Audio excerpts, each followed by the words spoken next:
Action. Teacher is one of the most important roles we play as a parent. We begin teaching when our children are just infants. At each age and stage of life, there are many lessons to be learned.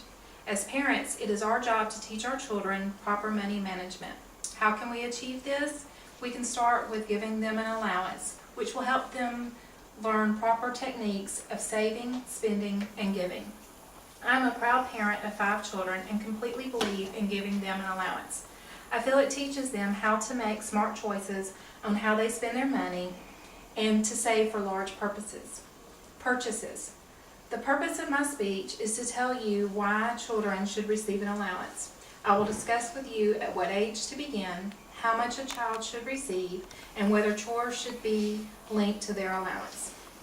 When children know what each coin is and how they add up to make a dollar, this is a good starting point. According to Bruce Helmer, co-founder of Wealth Enhancement Group in Minneapolis, you should start giving an allowance around kindergarten to 1st grade. Lorraine Breffrin, director of early childhood at Nova Southeastern University, also believes that children begin to understand money around kindergarten. She continues to say that we should open a savings account at around age 9 and that children can usually understand long-term investments at age 12.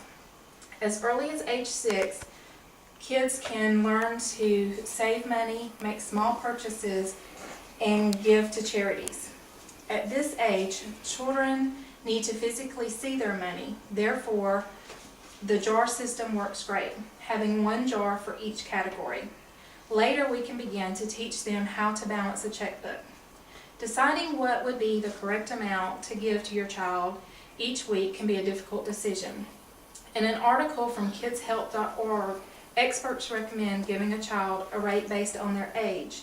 For example, if you have an 8-year-old, you should pay them $4 to $8 per week. Clark Howard found that today's usual rate is about $15 per week.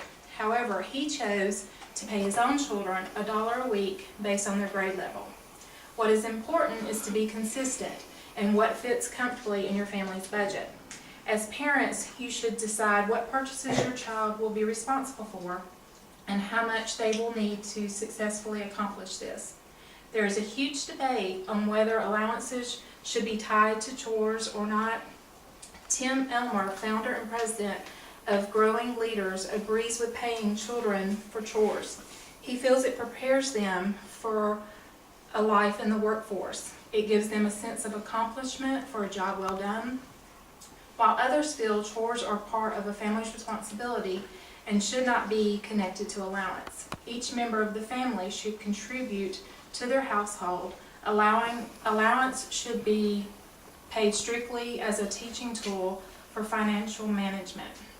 The one thing that both sides agree on is the benefits of giving a child an allowance. If we guide our children with money of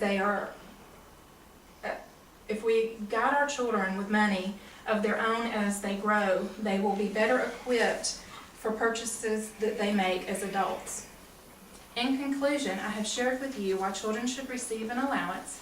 I discussed the proper age you should begin, the amount options, and if chores should be linked to allowances. I felt qualified to speak with you about this topic because I have 5 children at home who receive allowance. I have seen firsthand the benefits it brings. If you are already a parent or want to have children in the future, this information will be very valuable to assist in raising your children. There are many books on this subject, but ultimately when you begin and how much you give your child is completely up to you. Thank you.